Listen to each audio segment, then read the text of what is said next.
The music world was thrown into mourning on October 16, 2025, upon learning that Ace Frehley, the groundbreaking guitarist and a founding member of Kiss, had died at 74.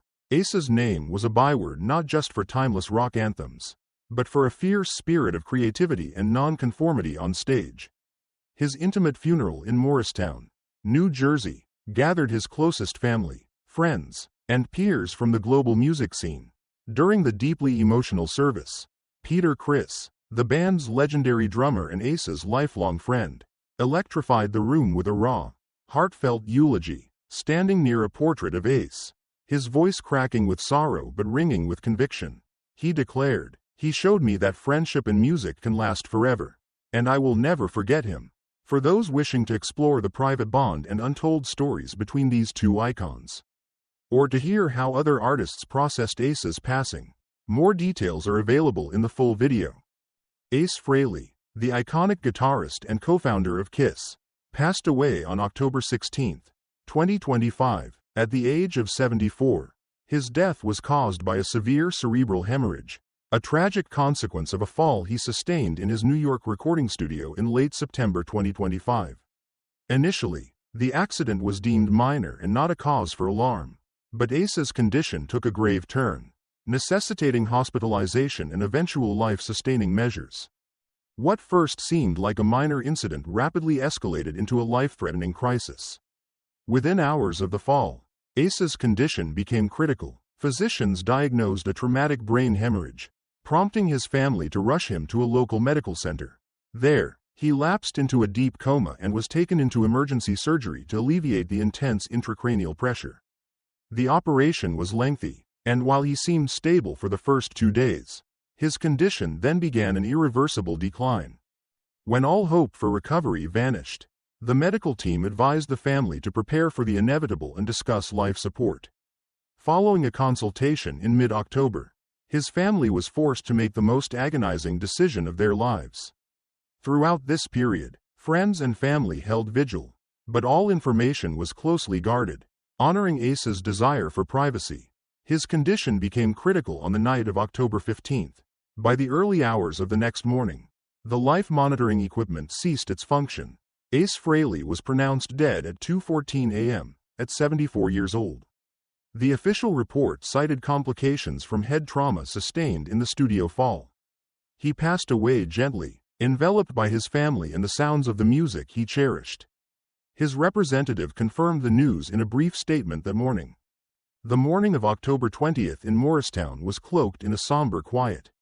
A gray, overcast sky seemed to reflect the immense grief of the Frehley family. 4 days after Ace's death, his home served as a temporary sanctuary for the Kiss guitar legend's farewell. Jeanette stood beside her daughter, Monique, clasping her hand tightly, the two drawing strength from each other. Immediate family, including his siblings, and the closest of friends gathered in the small room. Ace's portrait was displayed prominently on a table, encircled by the very instruments he had treasured his entire life. The soft flicker of candles and the subtle fragrance of roses imbued the quiet space with a feeling of both profound sorrow and warmth. Monique stared at the portrait, her voice thick with emotion. "Dad, I still can't believe you're gone." Jeanette pulled her daughter into a close embrace, her own voice trembling. "My dear, he's always with us, in our hearts. He's never gone." Tears traced paths down Monique's cheeks, a physical manifestation of the emptiness she felt, mingled with gratitude for the precious memories she held of her father. Ace's brother and sister, Charles and Nancy, approached, their faces etched with sorrow but also profound love. Charles let out a heavy sigh. "Ace was a wonderful brother. I never imagined I'd have to say goodbye like this." Nancy took her brother's hand, her voice gentle yet firm. "We'll keep his memory alive, Charles. He would want us to be strong." Yet, the most arresting moment was the powerful tribute from Peter Criss, Kiss's original drummer, who had been an integral part of Ace's life from the very beginning. Peter was one of the first to arrive at the hospital and had maintained a constant vigil by Ace's side during his final days. Now, standing motionless before the portrait, Peter whispered, "My brother, you are at rest, but your memory and music will live forever in my heart." Tears streamed down his face. but his eyes held a clear, unwavering respect, a testament to an unbreakable bond. He then turned to the assembled mourners. Ace was not just a friend, a brother, he was our living heart. In a later message to fans, Peter's voice trembled but remained resolute. He taught me how to love music, how to live fully, and never regret. I love him, and I will remember him forever. Peter Criss never forgot his first encounter with Ace Frehley. It was the early 1970s. In a cramped New York studio, Ace walked in with a sparkling guitar and a shock of wild hair, his eyes conveying both confidence and a surprising kindness. Peter instantly knew this guy was special. "Hey, you play guitar well," Peter remarked as Ace warmed up with a few licks. Ace just laughed, his tone full of humor. "Not bad yourself, drummer." That simple jest was the seed of a friendship that would span a lifetime. The two found an immediate musical and personal harmony. They were united by a raw passion for music, a love for explosive, over-the-top performances, and spent hours talking about the bands they revered. Peter recalled, he had this unique way of looking at the world, totally serious and hilarious at the same time. You just knew in a few minutes that Ace was going to be a special friend. They practiced together, experimenting with sounds, and slowly forged the first melodies that would become Kiss anthems. Once Kiss formed, Peter and Ace became an indivisible unit. They weathered the storms of grueling tours, intense media scrutiny, and internal band conflicts, but whenever adversity struck, they always found their way back to each other. After one particularly disastrous show, Ace confided in Peter, "If it weren't for you, I would have given up long ago." Peter's reply was steady and certain, "Me too. We're a team, Ace. No one can replace us." Even during the long years they spent pursuing separate careers, their friendship never fractured. Peter would often visit Ace, where they'd play old songs and Ace would share simple stories from his day. They laughed, they cried, and they shared every sorrow and joy. Peter said, "We weren't just friends, we were soulmates. He understood me better than anyone."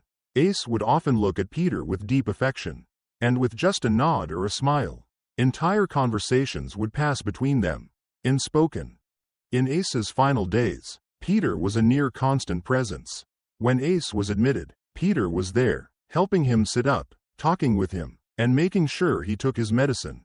"I remember that day," Peter recounted. "Ace tried to smile as I spoke, though his eyes were so weary. I held his hand and said, 'You don't have to be strong anymore. Let me take care of you.' He just nodded gently, and I knew he trusted me." In the preceding days, Peter had cared for Ace with total love and patience, from preparing his meals and monitoring his health to helping him move. "I know Ace always wanted everything to be perfect, but now, just being here with him is what matters most," Peter shared. Every afternoon, they would listen to old recordings, retell funny stories from their touring days, and laugh together. These moments, so simple and yet so precious, made Peter feel the crushing weight of the impending loss. He'd help Ace sit up, remind him about his medicine, and tend to every small detail. One night, seeing Ace struggling with exhaustion, Peter whispered, "You don't have to be strong anymore. Let me take care of you." Ace looked at him, his eyes sparkling with that familiar humor, and whispered back, "You've always been the best brother." The night before Ace passed away, Peter sat by his bed, holding his hand tightly. "You know I love you, right?" Peter whispered, his voice thick with emotion. Ace responded with a look of pure love, his eyes twinkling with that signature humor. It was the last time Peter saw Ace smile, an image that would be permanently etched in his memory. When Ace died on the morning of October 16th, Peter nearly collapsed by the bed, his grief uncontrollable. "I felt like a part of my heart had been ripped out," he said, his voice trembling. "I was with him until the very end, and that is both a comfort and an unimaginable pain." Peter continued to share these profound memories with the world. People saw Ace on stage, but they didn't know that off stage, he was an amazing friend, humorous, loving, and intensely loyal. "I was lucky to be with him in his final days, to care for him, to hear his untold stories. I will cherish every single moment." Peter's heartfelt tribute resonated deeply, prompting an outpouring of respect from fans and musicians worldwide. Ace was not just a guitar legend. He was my brother, my friend, my family, Peter stated, his voice shaky but firm. If I have any regrets, it's that I couldn't extend this time just a few more days. Just to hear him laugh more. But I know he's at peace. And I'll keep that memory alive in my heart. Shortly after, Gene Simmons and Paul Stanley arrived, their faces grim, their eyes full of emotion. Gene bowed his head to Ace's portrait, his voice heavy. Ace was an irreplaceable rock warrior. He left a deep mark on Kiss and in our hearts. Paul Stanley nodded, his eyes glistening. We will always remember him. A friend, colleague, and a wonderful brother. Vinnie Vincent, who had replaced Ace in Kiss in the early 80s, also attended the funeral quietly. He stood beside Peter, looking at Ace's photo, and said softly, "I've never met anyone like him. Ace was a huge inspiration and will live forever in music." Peter nodded, taking Vinnie's hand, feeling the shared bond of those who had walked the same musical path. Other artists, including Bret Michaels, Mike McCready, Steve Vai, and Alice Cooper, also came to pay their respects. Each bowed before the portrait and shared personal memories. Bret Michaels said softly, "Ace changed the way I view music. I'll always be grateful and remember him." Mike McCready added, "He was a teacher, a friend. I'll never forget. Ace's music will live on." Zakk Wylde, Tom Morello, Dee Snider, and countless others also sent tributes, sharing stories of encounters and speaking of Ace's profound influence. Everyone remained silent for several minutes, honoring the career and life of the legendary musician. The atmosphere was heavy with loss, yet it was warmed by the genuine love flowing from the global music community. Peter looked around the room, seeing faces etched with emotion but also filled with respect and love for Ace. He said quietly, "He touched the hearts of millions. We were lucky to know him, to witness Ace's talent and his heart." His simple words resonated, acting as a bridge between a musical legacy and a shared humanity, moving everyone deeply. The most remarkable moment came later in the funeral. Amid the silence, a special guest appeared, someone from outside the rock world who completely changed the meaning of the ceremony. When she stepped to the podium, no one expected that her revelation would open a new, secret chapter in Ace's life. She spoke little, preferring to let the music speak, but every word and detail she shared left the room in stunned silence. According to her account, they had lived together for a long time in the Los Angeles suburbs, back when Ace had just left Kiss and she was taking a break from her acting career. They often met in a small recording studio owned by a mutual friend, a place where musical riffs and private memories were preserved in silence. They had never publicly acknowledged their relationship or mentioned each other to the press. That silence, she explained, is what helped maintain their connection over the years. "We chose to stay silent because it was the only way to preserve the truth between us," she said in her brief speech. As the ceremony reached its climax, she played a special recording. It was a track Ace had fully completed using old analog equipment, entirely separate from any official project. She called it Ace's unreleased vocal recording. There were no plans to commercialize it or send it to any record label. "When the time comes, let it be released," she said, "but leave it exactly as he wanted." It was the first time the music had been heard publicly. It was a slow ballad with a raw guitar and a short spoken segment at the end. What left everyone speechless was not the melody, but Ace's hoarse voice at the very end of the recording. "This is for the one who truly understands me, beyond music." Those close to Ace knew he used to record dozens of riffs every week, most of them forgotten on old tape reels. But this was completely different. There were no heavy drums, no stage effects, no backing vocals, just a raw acoustic guitar and the sound of his breath close to the microphone. According to longtime friends, he wrote this song during a sleepless night, right after turning down an invitation to reunite with Kiss. Some insiders said that Ace and the woman often met at night, shared tapes, and sometimes wrote letters to each other in secret. No photos were ever leaked, and no articles ever mentioned them. Yet, this secrecy didn't make the story obscure. On the contrary, many who worked with Ace during the Frehley's Comet era confirmed that he devoted significant time to off-record arrangements, works never intended for official projects, but which reflected his true soul most vividly. In an interview, never published before the funeral. Ace once said a haunting sentence, "I don't need anyone to do this for me.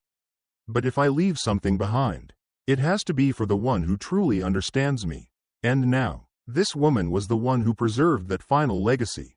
The Goldie Star recording, as it's known, is still kept on a personal device, unreleased on any platform. It is an independent release, completely free, just like Ace Frehley himself. Finally, family and close friends carefully placed wreaths, lit candles, and prayed in silence. Gentle piano notes played the familiar melody of "Shock Me," serving as a final farewell. Everyone felt as if Ace were smiling somewhere above.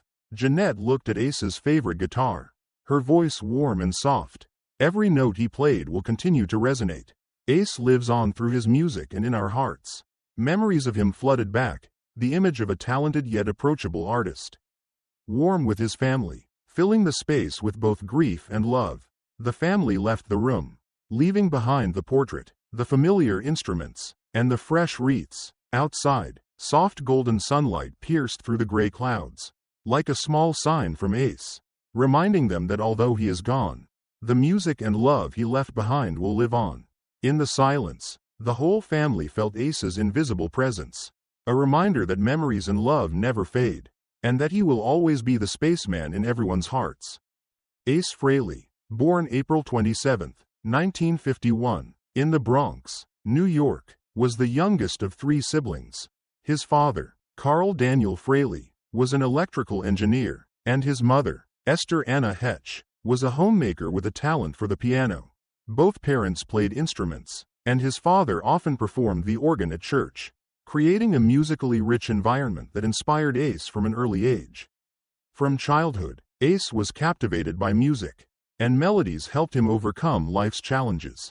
At age 13, Ace received his first electric guitar, marking the beginning of a lifelong passion.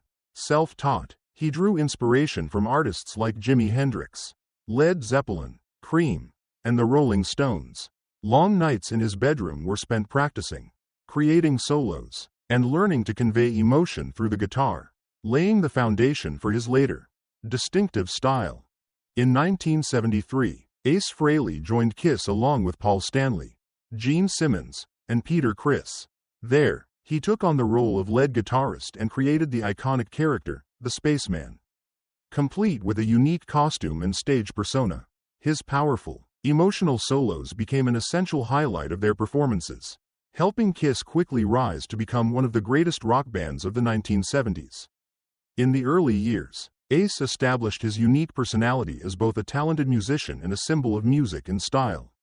However, internal conflicts, extended touring pressure, and personal issues led to his departure from the band in 1982. Despite leaving, Ace maintained close relationships with the members and continued pursuing his own musical path. After leaving Kiss, Ace released his first solo album in 1978, which achieved platinum certification and became the best-selling solo album among the Kiss members. He also formed his own band, Frehley's Comet, releasing albums and touring, solidifying his place in the rock scene.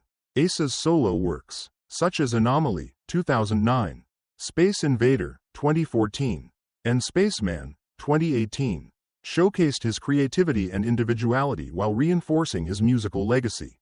Ace Frehley's guitar style, combining technical mastery and rich emotion, had a profound influence on subsequent generations of musicians. In 2014, he was inducted into the Rock and Roll Hall of Fame along with the founding members of Kiss. Recognizing his irreplaceable contribution to rock music, Ace was not only a performing artist but also an inspiration to millions of fans worldwide. Beyond his professional life, Ace's personal life directly impacted his creative drive. Born into a close family with his brother Charles and sister Nancy, who supported him throughout his life, family played a crucial role in maintaining his balance. On May 1, 1976, Ace married Jeanette Treratola. They had one daughter together, Monique Frehley, born July 6, 1980. Although the marriage lasted only 7 years, Ace and Jeanette never finalized a divorce, instead living separately while maintaining a friendship and co-parenting their daughter. In his 2012 autobiography No Regrets, Ace shared that this decision allowed him to find peace. His daughter, Monique, is also a musician and often appeared with her father. In 2023, they both got Ace tattoos, a symbol of their strong bond. Monique was a major source of inspiration for Ace to maintain a healthy lifestyle, especially after he achieved sobriety in 2006. Aside from Jeanette, Ace had other notable relationships, but he kept his romantic life intensely private.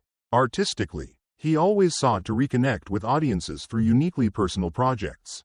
Preserving his essential values, he resisted mass-market homogenization, demonstrating a persistence in maintaining his own style. This balance between creative freedom and professional discipline shaped his legendary career. Before the accident, Ace was full of creative energy. He was in post-production for the follow-up to 10.000 volts, 2024, and had said this new project would prove he still had the fire of youth. Engineers reported he worked tirelessly in 8-hour sessions, this intensity perhaps leading to the exhaustion that contributed to his fateful fall. The inventory of Ace's estate, including unreleased recordings, began immediately. Music experts noted many tracks had a nostalgic feel, reminiscent of the Frehleys' Comet heyday, allowing fans to continue to sense the Space Ace spirit. He had planned to release this new album in early 2026. His medical records showed chronic health issues, old back injuries, balance problems, and the residual effects of relentless touring. In mid-2024, he had to pause performances due to a loss of dexterity in his right hand. But he quickly returned to the studio. Despite physical decline, he continued his nocturnal work habits. Ace Frehley's entire career was defined by his persistent pursuit of a personal style. His riffs and solos bore a distinct signature, emphasizing emotion over raw technical skill. He was a composer, not just a guitarist, and his desire to control his art sometimes led to tense relationships with his Kiss bandmates over artistic direction versus commercial strategy. These disputes led him to operate independently, a path that brought both achievements and challenges, including financial and legal pressures over song ownership and image rights. These conflicts reflected the classic clash between business and art. But Ace's influence is undeniable. His approach inspired countless artists. Tom Morello once shared, "No complex technique needed, just the right sound at the right moment. Ace alone was enough." Dave Grohl said Ace's performance with the smoking guitar was one of his earliest, most formative musical memories. Ace's musical style remained intact. His riffs were simple, memorable, and deeply personal. Few artists maintained such a unique style for decades. But Ace did. Beyond the music, his spaceman persona, the silver paint, the stage movements, the pyrotechnics, was not just a gimmick. It was a way he combined technique and expression to tell his own story. His legacy is grounded in his integrity and commitment to his original sound, never chasing the market. In his later years, Ace faced serious health issues. The September 2025 fall in his studio resulted in the severe brain hemorrhage that led to his hospitalization and placement on life support. Doctors did their utmost, but his condition did not improve. Earlier in October 2025, he had already announced the cancellation of all remaining performances for the year, indicating he had been facing prolonged health difficulties.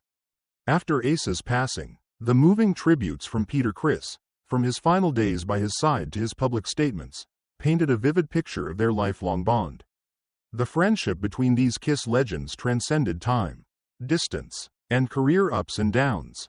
Peter's moments of care, conversation, and sharing in Ace's final days are vivid proof that genuine friendship can endure a lifetime. Have you ever heard such touching tribute stories between artists? Share your thoughts below, and don't forget to subscribe to the channel to not miss behind-the-scenes stories, memories, and heartfelt tributes of music legends.